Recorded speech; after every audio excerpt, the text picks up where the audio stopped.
Air force exam में पूछे जाने वाले फिजिक्स के 25 मोस्ट इंपॉर्टेंट क्वेश्चन करेंगे। इससे पहले एक वीडियो दी थी, उसमें भी 25 बहुत ज़्यादा इंपॉर्टेंट क्वेश्चन करवाए थे। तो डिस्क्रिप्शन पे आपको फिजिक्स के इंपॉर्टेंट वीडियोस का लिंक मिल जाएगा, सभी वीडियोस देख लेना। कि हमारी फिजिक्स की महापीडीएफ है, जिसमें 25 में से 20 तक आ सकते हैं आपके एग्जाम में। तो इसमें हमारे 750 बेस्ट एमसीक्यूज हमने रखे हैं। तो ये 750 एमसीक्यू जरूर आप एग्जाम से पहले तैयार कर लेना। आपकी कितनी भी अच्छी तैयारी हो, ये 750 एमसीक्यूज रिवाइज जरूर कर लेना। इस पीडीएफ का जो प्राइस है केवल 99 रुपीज़ है। डिस्क्रिप्शन पे आपको लिंक मिल जाएगा, लिंक के थ्रू परचेज कर लेंगे। डिस्क्रिप्शन पे हमारे टेलीग्राम चैनल का लिंक है, तो आप सभी से हाथ जोड़कर रिक्वेस्ट है, टेलीग्राम चैनल ज्वाइन कर लो। कभी नहीं बोलता हूँ कि सब्सक्राइब करो, लाइक करो, शेयर करो। अगर टेलीग्राम चैनल ज्वाइन करने के लिए बोल रहा हूँ तो ज्वाइन कर लो। बाकी वीडियो के लास्ट में इस पीडीएफ को परचेज करने का एक दूसरा तरीका भी बताऊंगा, तो उसके थ्रू भी आप परचेज कर पाओगे। बाकी वो तरीका टेलीग्राम पे भी पड़ा हुआ है, तो जाके वहाँ चेक कर लेना।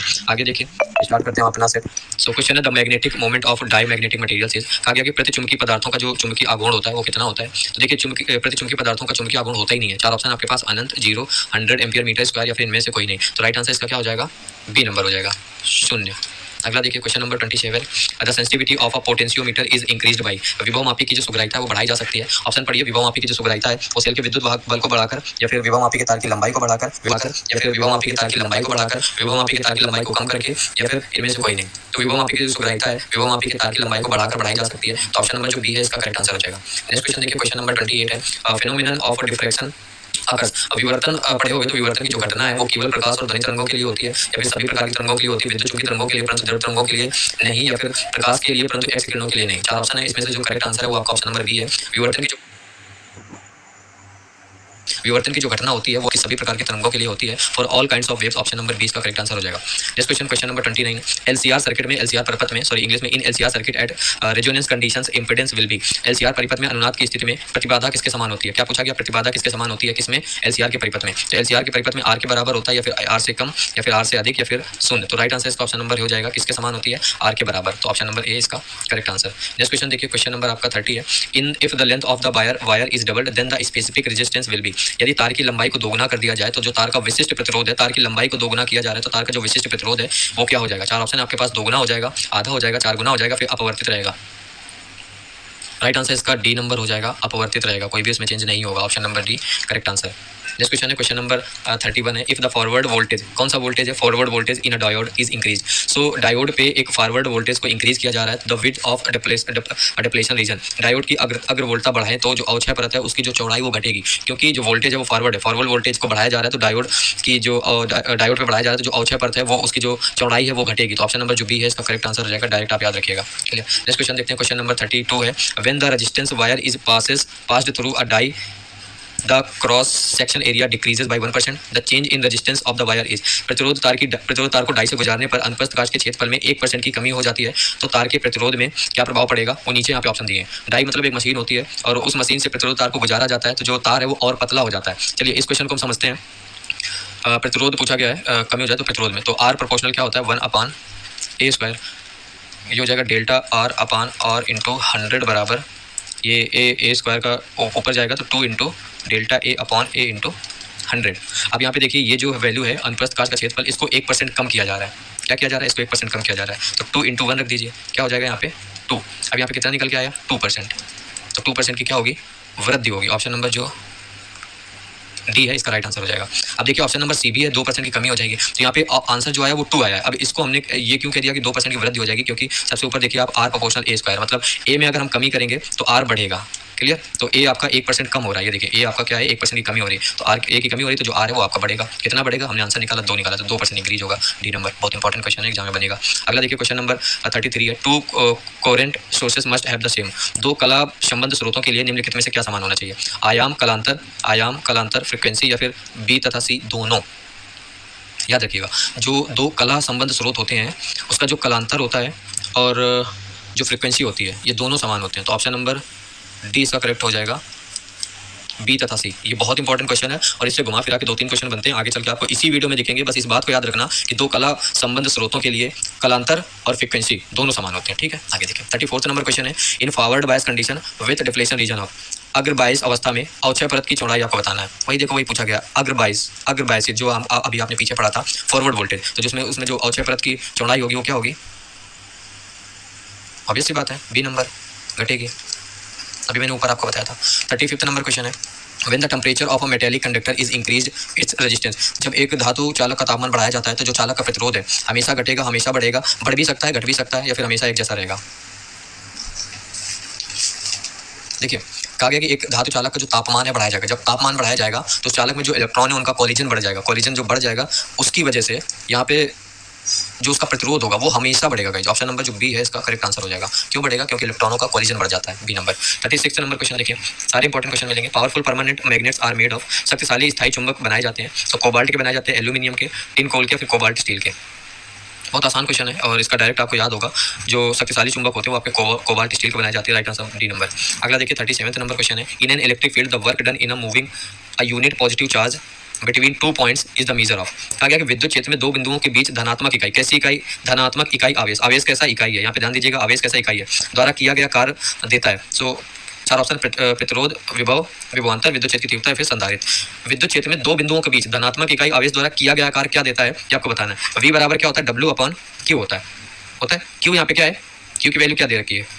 1। क्यों? यहाँ पे देखिए इकाई आवेश, तो क्या हो जाएगा? V बराबर W अपॉन 1, मतलब V बराबर W। तो जो किया गया कार्य है वो क्या देगा? वो विभवांतर देगा। तो ऑप्शन नंबर जो बी है इसका करेक्ट आंसर हो जाएगा। ऐसे ही क्वेश्चन बनते हैं भाई, एक एक क्वेश्चन रख के जाना आप। नेक्स्ट क्वेश्चन देखिए, question number 38, the resistance of a semiconductor. एक अर्धचालक का जो प्रतिरोध है वो बढ़ता है तापमान बढ़ने के साथ, घटता है तापमान बढ़ने के साथ। तापमान में परिवर्तन से कोई अंतर नहीं आता, या फिर पहले घटता है बाद में तापमान के बढ़ने पे बढ़ता है। बात हो रही है यहाँ पे अर्धचालक की, तो याद रखिएगा अर्धचालक ताप बढ़ाने पर अर्धचालक का जो प्रतिरोध है वो घटता है। तो घटता है बी नंबर कब? ताप बढ़ने के साथ। अगर ताप बढ़ेगा तो घटेगा इसका रेजिस्टेंस, याद रखिएगा। ऐसे ही और क्वेश्चन आगे आपको मिलेंगे।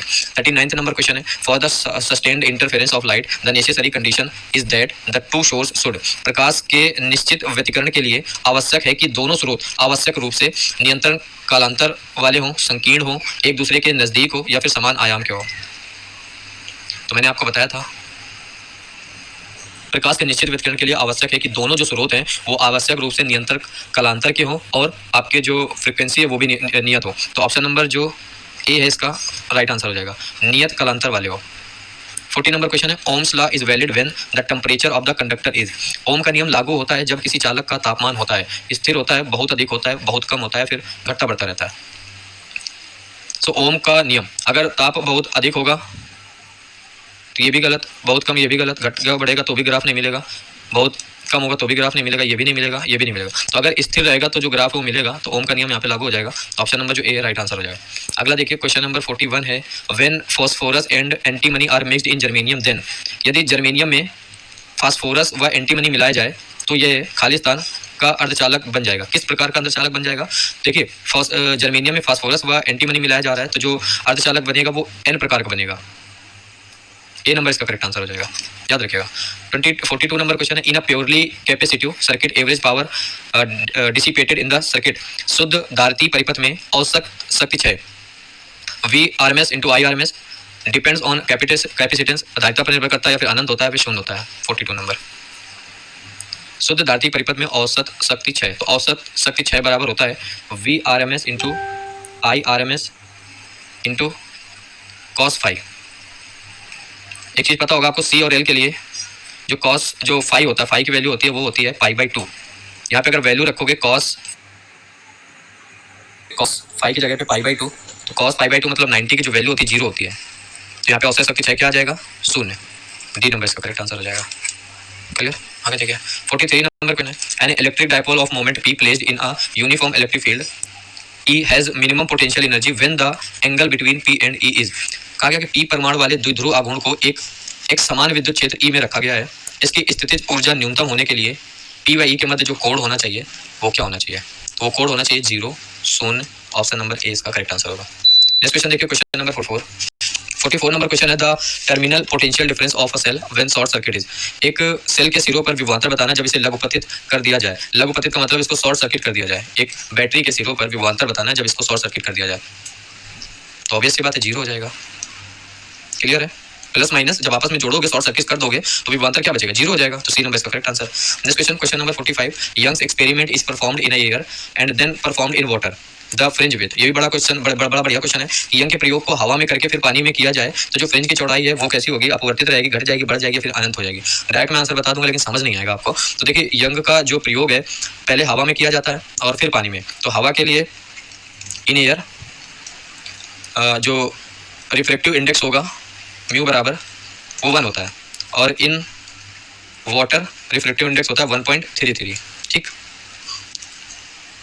अब म्यू बराबर होता है आपका, जो म्यू होता है आपका लेमडा के प्रोपोर्शनल होता है, ठीक है। अब फ्रिंज की चौड़ाई बीटा होता है, बीटा बराबर क्या होता है formula, lambda D upon small D. ये फ्रिंज की चौड़ाई बीटा बराबर, यहाँ से आपको क्या पता चल रहा है कि बीटा जो है ये डायरेक्टली प्रोपोर्शनल किसके, लेमडा के। क्लियर। अब यहाँ पे देखिए म्यू प्रोपोर्शनल क्या है, लेमडा। लेमडा अगर घटाया जा रहा है तो जो म्यू है बढ़ाया जाएगा, अगर म्यू बढ़ेगा तो जो लेमडा ये घटेगा। समझ रहे हैं ना, समझिए म्यू बढ़ेगा तो लेमडा घटेगा क्योंकि डायरेक्टली प्रोपोर्शनल है। अब यहाँ से समझिए पहले कितना था, 1 था, फिर कितना हुआ 1.33। एयर में 1 होता है, वाटर में 1.33। तो क्या किया जा रहा है, म्यू को यहाँ पे बढ़ाया जा रहा है। म्यू क्या हो रहा है, बढ़ रहा है। तो अगर ये म्यू बढ़ेगा, ये म्यू आपका बढ़ेगा तो लेमडा घटेगा। अब लेमडा घटेगा तो ये बीटा डायरेक्टली प्रोपोर्शनल होता है इसके, तो ये भी आपका घट जाएगा, जो फ्रिंज की चौड़ाई है ये भी घट जाएगी। तो बी नंबर इसका करेक्ट आंसर हो जाएगा। डायरेक्ट में बता देता आपको समझ नहीं आता, लेकिन मैंने आपको समझा दिया है, अच्छे समझाया, आपको समझ आ गया होगा। नेक्स्ट क्वेश्चन देखिए, एक बार ट्राई करिएगा कॉपी पेन लेके। 46 नंबर क्वेश्चन है, lamps used for the house lightning are connected in. घरों के जो बिजली के बल्ब होते हैं वो किस क्रम में लगाते हैं। बहुत बार क्वेश्चन में पढ़ा होगा, 12th में भी पढ़ा होगा, तो बड़ा आसान क्वेश्चन है। तो घरों में जो बिजली के बल्ब होते हैं, फिर जो भी चीज़ें लगाई जाती है वो पैरेलल में लगाई जाती है, समांतर क्रम में लगाई जाती है। ऑप्शन नंबर जो बी है इसका करेक्ट आंसर हो जाएगा। Next question, question number 47, a surface enclose an electric dipole, the flux through the surface is. एक सतह विद्युत द्विध्रुव को घेर लेती है, तो उस सतह से निकलने वाला जो फ्लक्स होगा वो कैसा होगा, अनंत होगा, धनात्मक होगा, ऋणात्मक होगा या फिर शून्य होगा। ये भी बड़ा अच्छा क्वेश्चन है, बताइए।